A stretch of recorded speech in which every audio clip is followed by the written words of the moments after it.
Bonjour à toutes, bonjour à tous et bienvenue sur ODD TV.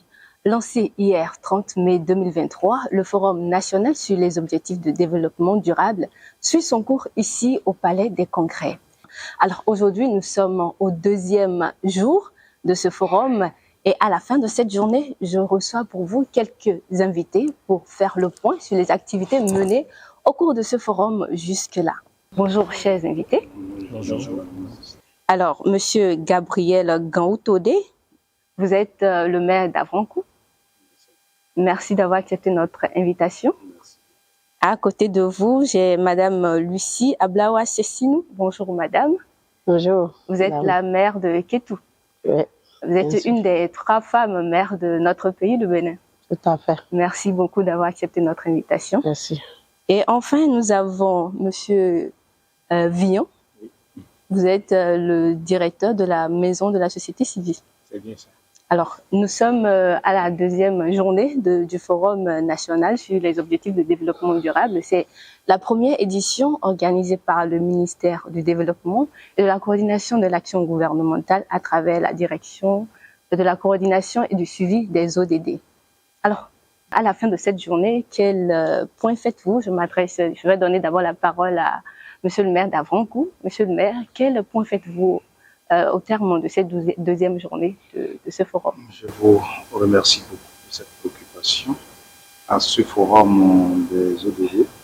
Je crois que en finissant cette deuxième journée, je vous retenir simplement que ce forum mérite d'être organisé. Nous avons suivi les rapports de la ville de Calavi, commune d'Avrancourt, de Niki et de Basila. Oui. On peut retenir globalement que c'est des communes qui ont posé des diagnostics par rapport à la nutrition, au bien-être de la population, la question de la scolarité, la question des ressources propres et plusieurs autres questions. Oui, on va revenir sur les rapports présentés par les communes et je vais donner la parole à Madame la maire de Kétou pour nous dire ce qu'elle a retenu durant ces 2 jours d'activité au cours de ce forum. Merci. Et nous avons tiré assez de leçons. Moi, particulièrement, j'ai pris tout de suite la décision d'aller commencer l'exercice chez moi. J'ai pris déjà contact avec les pionniers, ceux qui ont déjà fait l'exercice et qu'on nous a présenté à ce forum, pour que, arriver là-bas avec les services techniques de la mairie, que nous puissions envoyer une délégation, puiser les expériences pour que ensemble nous-mêmes on rentre dans la danse. Parce que ça va vous motiver à déjà vous engager dans chaque maire a pu vraiment dire comment il se bat dans sa localité et qu'est-ce qu'il a pu apporter comme initiative. Et cela, c'est vraiment motivant pour les autres maires qui restent particulièrement pour moi personnellement. Alors, les initiatives sont très souvent suivies par les acteurs de la société civile. Monsieur Armand Villon, au terme de ces 2 jours d'activité au cours de ce forum, que retenez-vous? Moi, c'est la diversité des quartiers. C'est comme les professionnels, les meilleurs sont ici. Le mode universitaire, les organisations de la société civile sont là. Les cas des ministères sont là. Les parties prenantes, toutes les personnes qui réfléchissent sur les ODD sont là. Et ça, c'est le premier. Le deuxième point, c'est la pertinence des questions abordées. Hier, on a parlé beaucoup de résilience, rapidement des questions de démographie, mais qui sont des aspects assez fondamentaux quand on aborde des questions liées aux ODD. Aujourd'hui, c'est essentiellement les examens locaux volontaires présentés par les mairies, les communes. Et oui, on se rend compte que les communes se battent. Le premier lieu d'exercice, l'espace où on peut rendre tangible les réalités liées aux ODD, c'est-à-dire de plus en plus qu'on peut se faire le commune. Donc,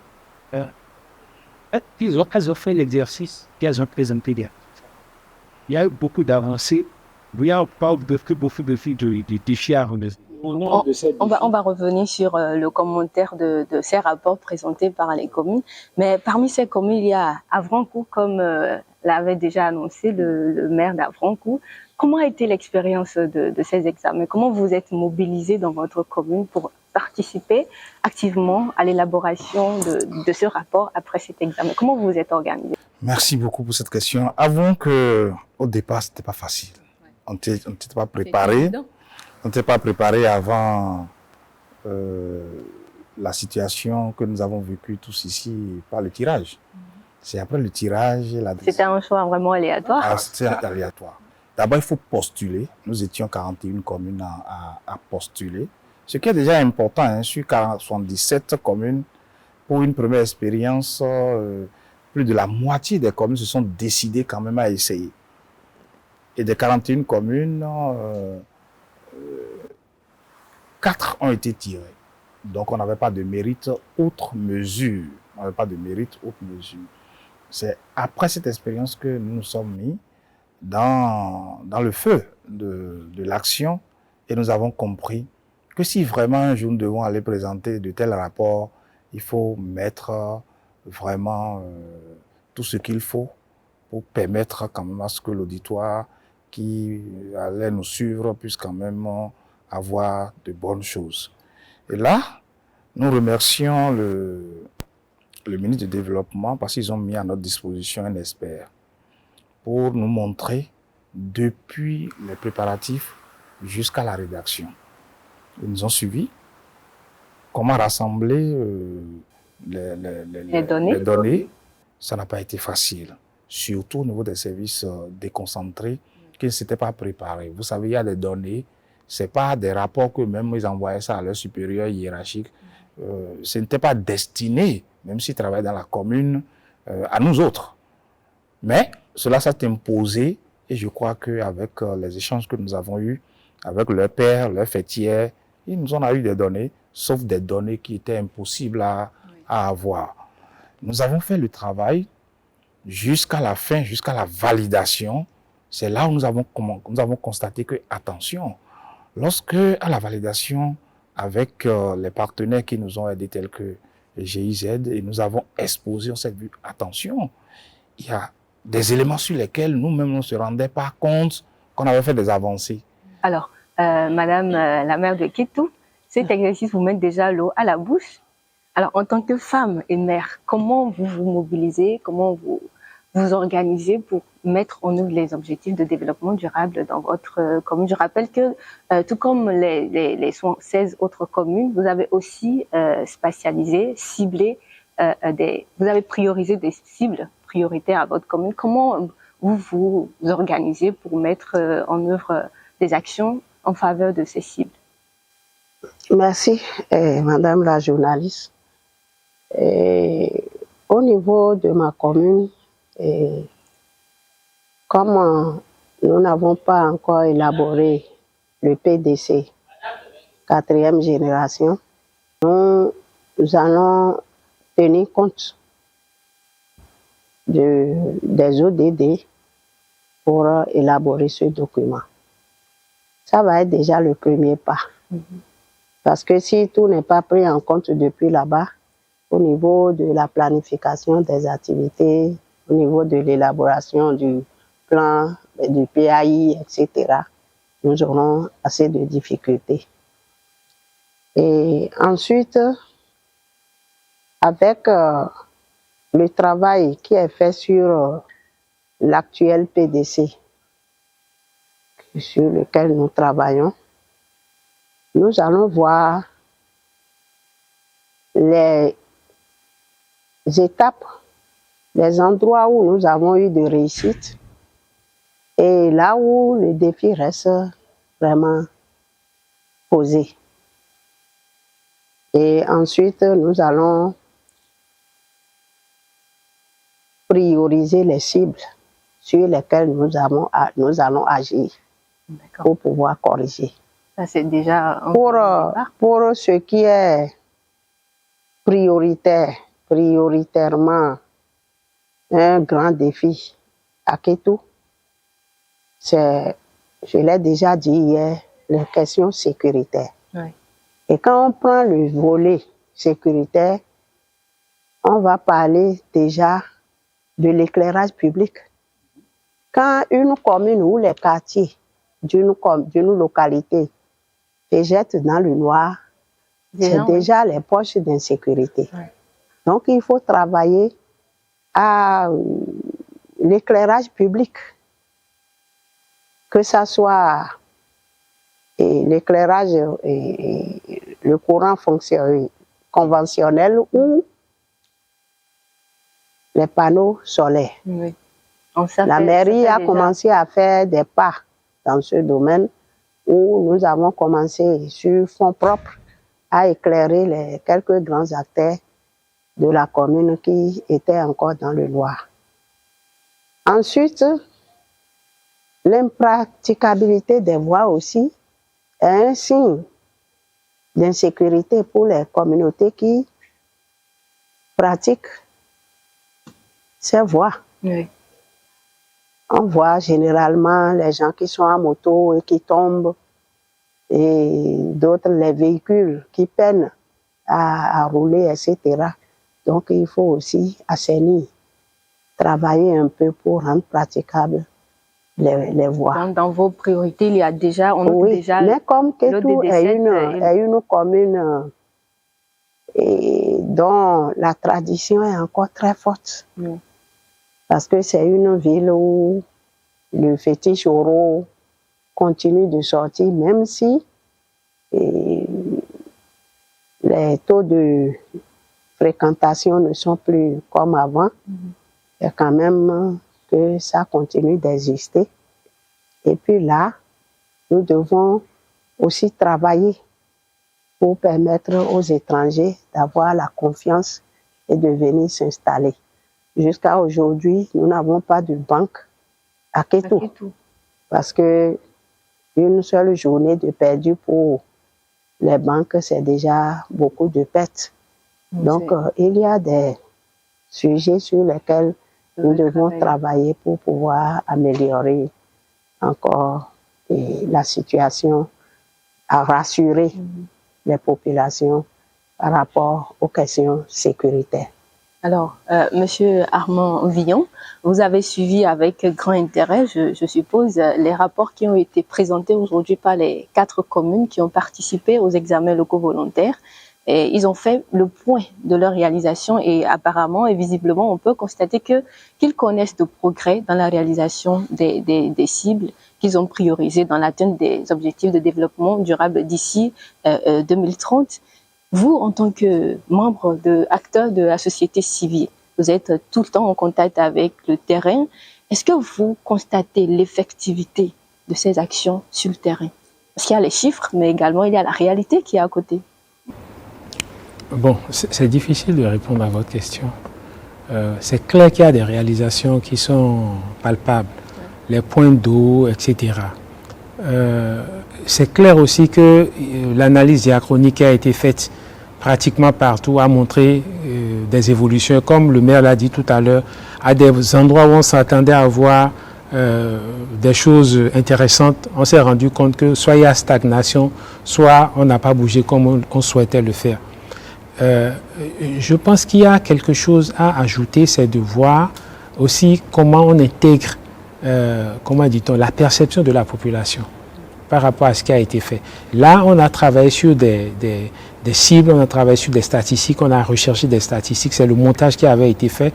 Mais je pense que on trouvera la formule pour que la perception des populations aussi soit exprimée. Et quand ces populations-là s'expriment, ça va s'ajouter ou ça va conforter ce qui a été fait. Là, on aura la confirmation que ces réalisations sont vraiment effectives sur le terrain. Oui.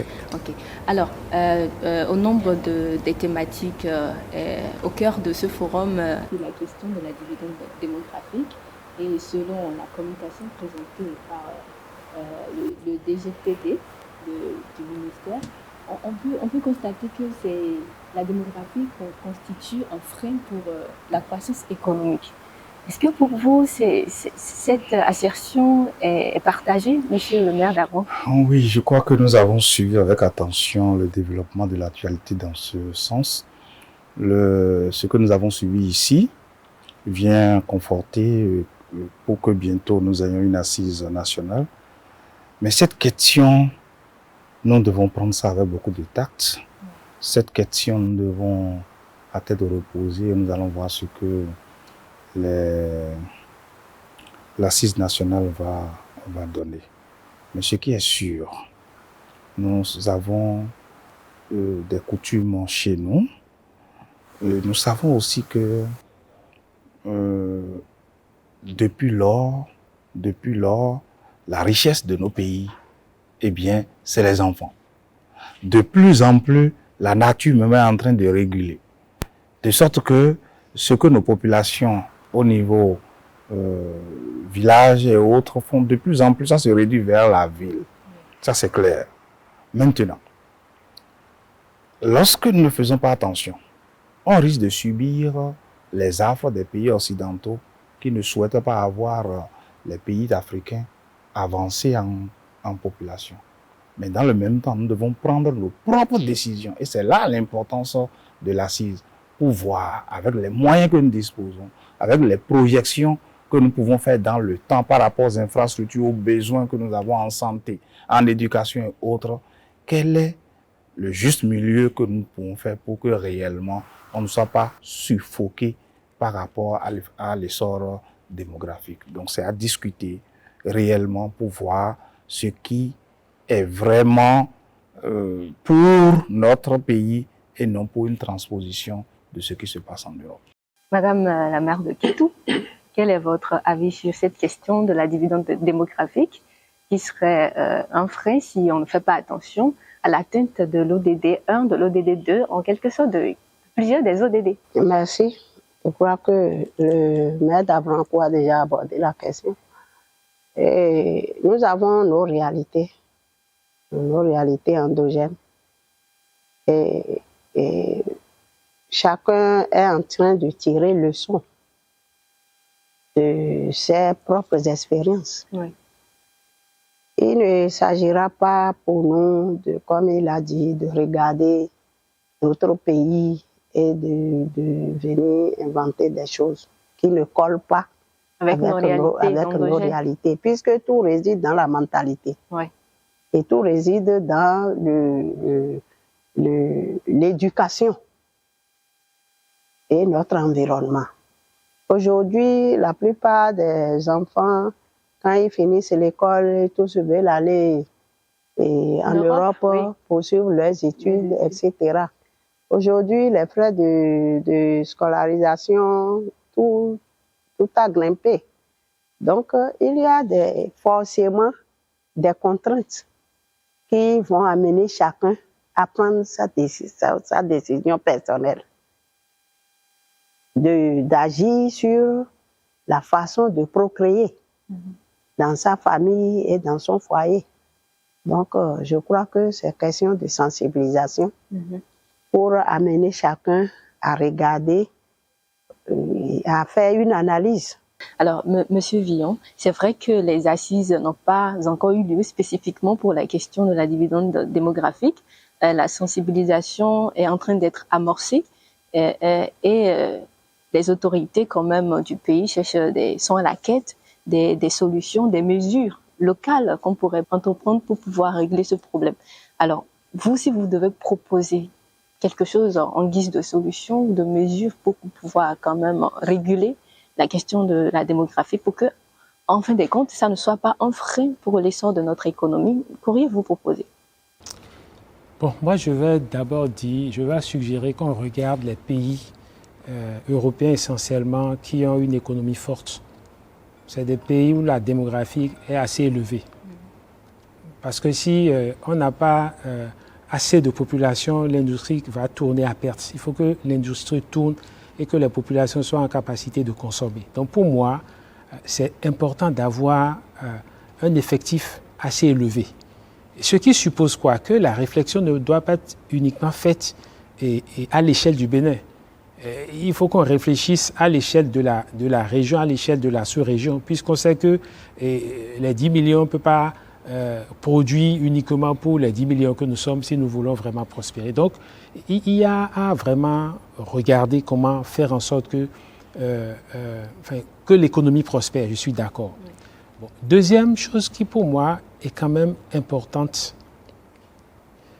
c'est la qualité, je ne veux pas dire la qualité des enfants qu'on fait. Il faudrait qu'on puisse être en mesure de supporter, de soutenir sa progéniture. Monsieur le maire d'Avrancourt, nous tendons vers la fin de cette émission, mais quand même, quand on parle de la démographie, Madame la maire vient de le souligner, il faut la sensibilisation. Et la sensibilisation doit partir de la base, d'où les actions que doivent mener les communes, les différentes communes.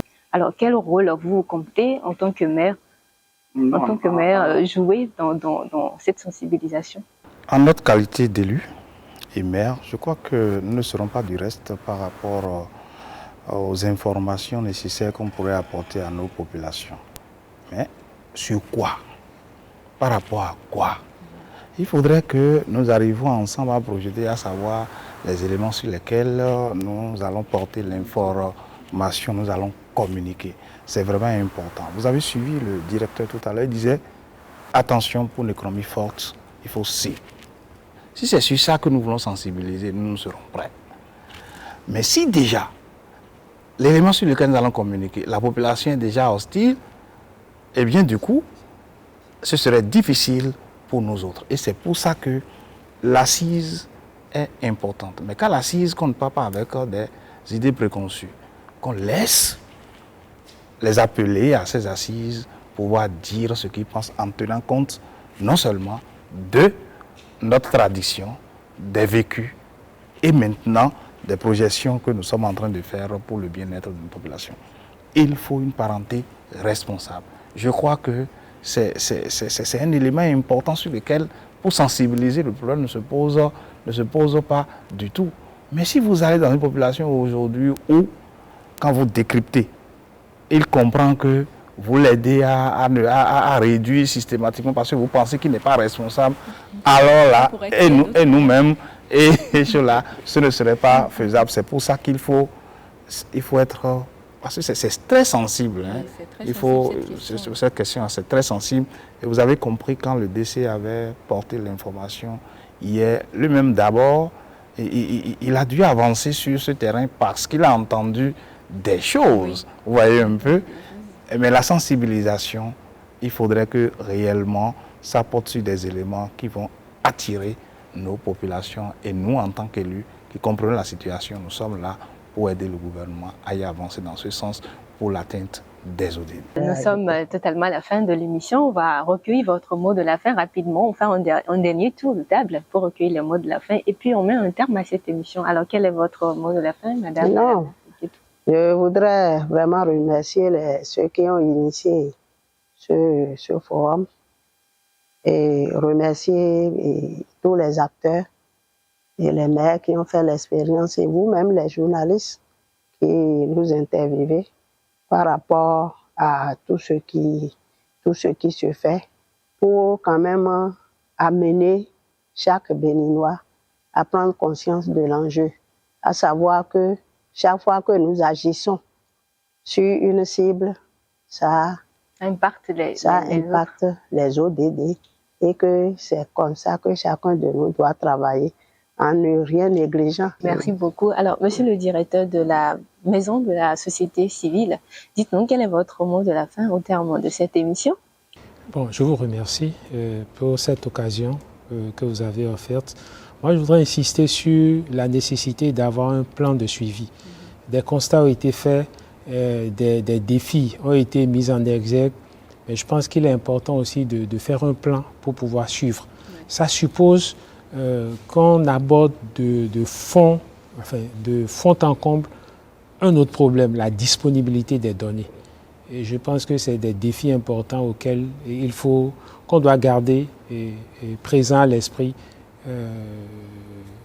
pour pouvoir véritablement avancer par rapport à l'atteinte des ODD. Merci. Je vous remercie. Merci beaucoup. Alors, monsieur le maire d'Avrancourt, votre mot de la fin? Merci beaucoup. J'ai été sur ce forum à plusieurs titres. En tant que maire de la commune d'Avrancourt, en tant que représentant de la NCB, en même temps président de la commission chargée des ODD. Donc je ne peux qu'être heureux de tout ce que nous sommes en train de vivre depuis le démarrage de ce forum. Nous avons noté, pas parce que je suis une des communes ayant pris part au rapport, non, mais simplement parce que quand je vois l'engouement, l'engagement des autres maires, il va falloir nécessairement que la NCB puisse prendre ses responsabilités. Parce que les maires qui ont pris par là ont évoqué des difficultés. Il ne faudrait pas que les autres, ces difficultés, les bloquent dans des avancements. Cela veut dire que la NCB doit prendre ses dispositions pour avoir, pour parler avec le ministère du Développement, pour que réellement on puisse voir en quoi on peut aider les autres communes à avancer pour que réellement au forum prochain, nous puissions avoir beaucoup de rapports à étudier. Ça aurait propulsé nombre de communes dans ce concert d'atteinte des ODD. Je vous remercie. Merci beaucoup à vous, chers invités.